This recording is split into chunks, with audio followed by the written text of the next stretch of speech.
Good morning to my dear students. Students, today I am going to start our first chapter of ecology, organisms and populations. So, students, as we know that today we are going to start the concept of the ecology. So, before explaining each and everything, I will discuss few common terms along with you, and I will define some common definitions. So, initially, I will tell you about ecology. So I mean to say that what is ecology? Ecology is a branch of science which deals with the studies of ecosystem, or we can say that which deals with the interaction between the various components of ecosystem, ठीक है, along with the environment. Or in another words, we can say that ecology is a branch of science that studies the relationship between organisms and their physical and biological environment. So in very simple words, what is ecology? Ecology means a branch of science. Logy word is derived from logos. Logos means study. So eco means, as we are understanding, eco means environment related aspects. So ecology is a branch of science that studies the relationship between organisms and their physical and biological environment. I have to say that there are various organisms in this environment. They are regularly interacting with each other.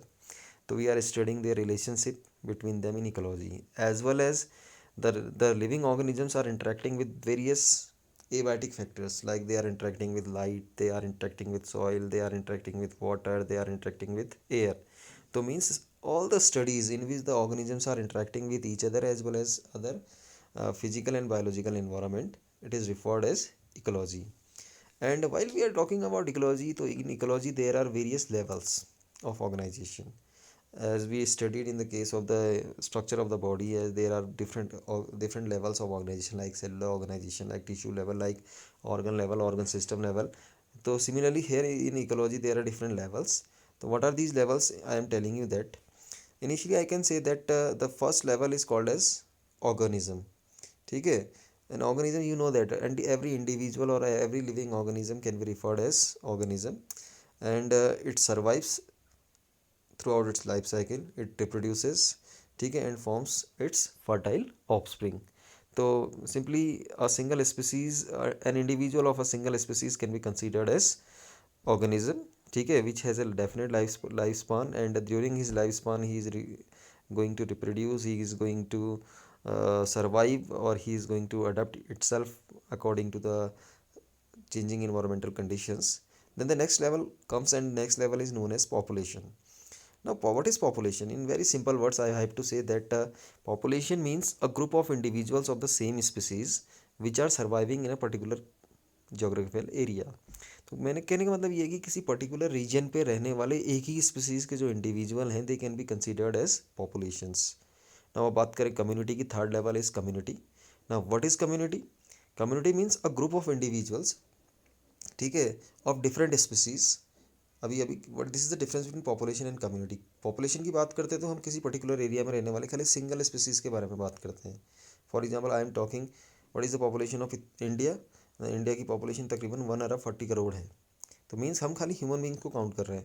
Well I will talk about community. In community we are going to talk about all the species of the all the living organisms which are surviving in a particular area. ठीक है. Now community is the third level. Then ecosystem means a system which is developed due to the interaction between all living things and non-living things. ठीक है.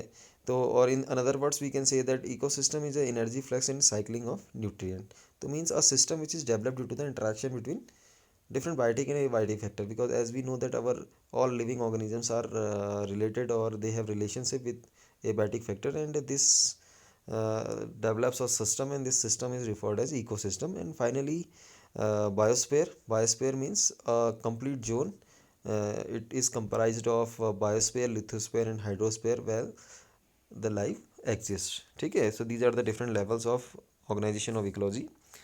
Now as we know that our earth, our planet is very wide, and if you will observe that in throughout the earth there are different regions. In different regions you will observe that there are quite variations in temperature, precipitation means rainfall, and they are forming major biomes.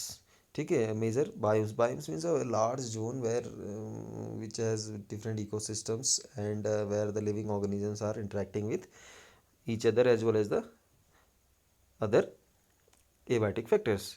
So as we know that Earth is a quite large planet, and it has major biomes. And what are these biomes? I am going to tell you that Arctic or Alpine tundra is the first biome. Conifer forest is the second biome.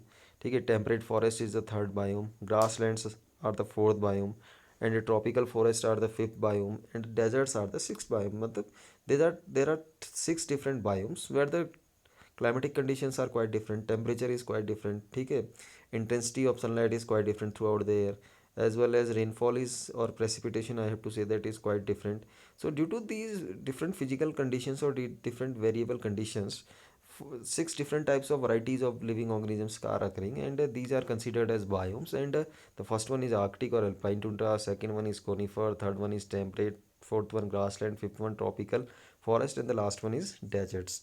ठीक है. Now I want to tell you that while we are talking about ecosystem, so in ecosystem there are two factors which are very much responsible and which are interacting with each other. The first factor is called abiotic factor, and the second factor is called biotic factor. Is it clear? Now so I am telling you initially what are the abiotic factors. All the non-living components of an ecosystem are called as abiotic factors, like temperature, water, light, and soil. While biotic factors may be of three different types. These may be producers, these may be consumers, or these may be decomposers. ठीक है. And here it is mentioned that biotic factors are pathogens, parasite, predator, and competitors. So I am just telling you in very short. These are of three different types: producers, consumers, and decomposers.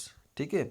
And later on we will discuss about what is the impact of all these four abiotic factors in the living organism, or in the population of a living organisms. Today I am talking about temperature and water.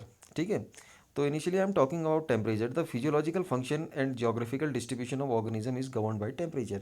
Means if you will go through the अर्थ, ठीक है, तो आप देखेंगे अर्थ पे आप different geographical regions में अगर आप डिस्ट्रीब्यूशन को चेक करते हैं, तो वहाँ पे टेम्परेचर का बड़ा मेजर इम्पैक्ट पड़ता है.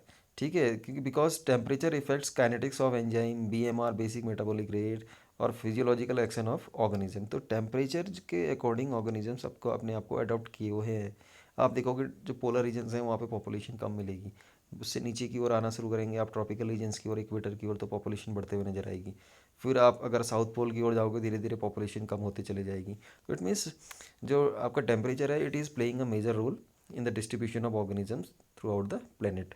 ठीक है. Now the organisms can be divided into two different categories based on the their tolerance of temperature: eurythermal and stenothermal. Now very few organisms which can tolerate a wide range of temperature are called as eurythermal. मतलब एक तरह के organism जो temperature की wide range को tolerate कर सकते हैं. These are called as eurythermal. And what are stenothermal? Many organisms which can tolerate a narrow range of temperature are called stenothermal. Those organisms which are tolerating a small range of temperature, मतलब ज़्यादा ये temperature flux को सहन नहीं कर पाते, these are called as stenothermal. ठीक है. Is it clear? So eurythermal are those organisms which can tolerate a wide range of temperature, while stenothermal are those organisms which can tolerate a narrow range of temperature. Similarly, water is also playing water has also very important role in the distribution of the living organisms. ठीक है, because there are variety of the living organisms which are aquatic in nature. ठीक है. तो as well as I want to tell you that different at different regions of the earth, water has different chemical composition, different pH, different salinity, different temperature.